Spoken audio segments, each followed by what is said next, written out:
जीवन लाल ने अपने घर की कुंडी लगाई। बढ़िया कविता है।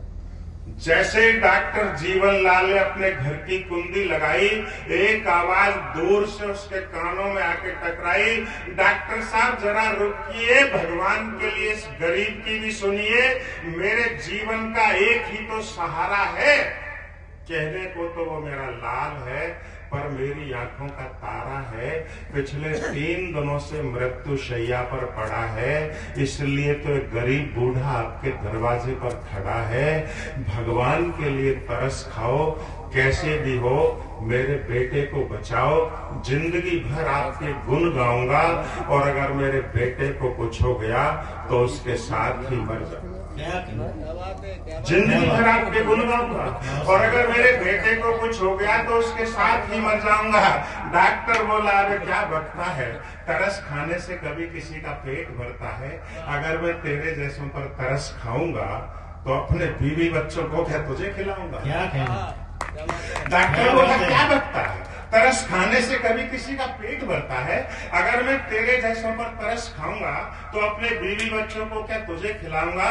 इसलिए दूर हट कंगाल, और अगर अपने बेटे को बचाना चाहता है तो पहले मेरी फीस के पैसे निकाल। बुढ़ा अपनी गरीबी के आगे असहाय था, पर उसके पास एक और उपाय था। बोला, डॉक्टर साहब, अच्छा, मैंने समझा कोई देर पे एक बार तालियां बजा दो। ये सही किया। बुढ़ा अपनी गरीबी के आगे असहाय था। बोला, डॉक्टर साहब, आपकी फीस के पैसे जरूर चुकाएंगे। पत्नी के पास कुछ गहने पड़े हैं, किस दिन काम आएंगे। हम आपकी फीस के पैसे जरूर चुकाएंगे, पत्नी के पास कुछ गहने पड़े हैं, किस दिन काम आएंगे। बुढ़े की ये अदा डॉक्टर को भा गई, उसकी आंखों में एक चमक सी आ गई। बोला, चलते चलते तू एक काम कर, कैसे भी कहीं से एक रिक्शे का इंतजाम कर। इस भरी दोपहरी में बाबा का सिर चकराया, पर दूर पेड़ की छाया में उसे एक नौजवान रिक्शा वाला नजर आया। चिलचिलाती धूप में सीना तान के अड़ा था, पेट की मजबूरी थी इसलिए सुबह से खड़ा था। रिक्शे वाले को देखकर बाबा की जान में जान आई। उसने रिक्शे वाले से कहा, सुन भाई, यहाँ से 3 किलोमीटर दूर मेरा घर है, चलोगे। यहाँ से 3 किलोमीटर दूर मेरा गांव है, चलोगे। रिक्शे वाले ने मन ही मन बाबा की जेबों को टटोला और बोला, बाबा क्या दोगे। बाबा ने कहा, भैया डॉक्टर बड़ी मुश्किल से माना है, अरे हम और तुम तो पीछे भी हिसाब कर लेंगे, जल्दी चल, मुझे मेरे बेटे को बचाना है। रिक्शा वाला बाबा की मजबूरी जान गया। गरीब था तो क्या हुआ, इंसान तो था, इसलिए बिना तय किए हुए ही मान गया। रिक्शा वाला बाबा की मजबूरी जान गया।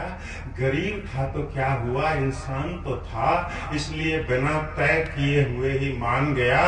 बोला, बाबा जी छोटा क्यों करता है, ईश्वर पर भरोसा रख, वो जो करता है अच्छा ही करता है। जा डॉक्टर को बुला ला, हम तेरे साथ जरूर जाएंगे, और धूप चाहे कितनी ही तेज सही, पर आज जीवन में सबसे तेज रिक्शा चलाएंगे।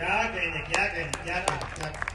जा डॉक्टर को बुला ला, हम तेरे साथ जरूर जाएंगे, और धूप चाहे कितनी ही तेज सही, पर आज जीवन में सबसे तेज रिक्शा चलाएंगे।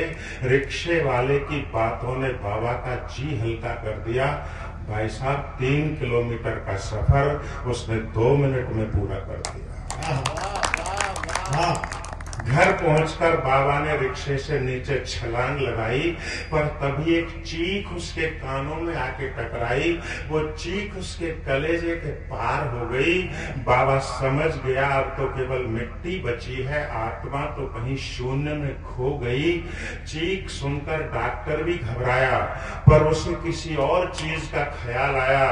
उसने कहा, बाबा घर चलने से क्या है फायदा, पर तू याद कर, तूने हमसे किया था एक वायदा। उसे पूरा कर, हमें और मरीज भी देखने हैं, पहले हमारा हिसाब कर। उसे पूरा कर, हमें और मरीज भी देखने हैं, इसलिए पहले हमारा हिसाब कर। बाबा ने वक्त की नजाकत को जाना, अपनी जुबान की कीमत को पहचाना। बोला डॉक्टर साहब, मैं अपने वादे को जरूर निभाऊंगा, बस अंतिम बार अपने मरे हुए बेटे का मुंह देख लूं, फिर तुम दोनों का ही मेहनताना चुकाऊंगा। इस करुण क्रंदन ने धरती मैया तक के कान फोड़ दिए, फिर भी प्रलय तो कहीं नहीं हुई, पर रिक्शे वाले ने अपने दोनों हाथ जोड़ दिए। बोला बाबा, किस मुंह से तेरे पैसे ले पाऊंगा? आज 2 घंटे और रिक्शा चलाऊंगा या फिर आज भूखा ही सो जाऊंगा। अरे एक दिन भूखा सो गया तो मर तो नहीं जाऊंगा, और मर भी गया तो कम से कम भगवान के सामने तो सर उठाकर जाऊंगा। कम से कम भगवान के सामने तो सर उठाकर क्या कहना।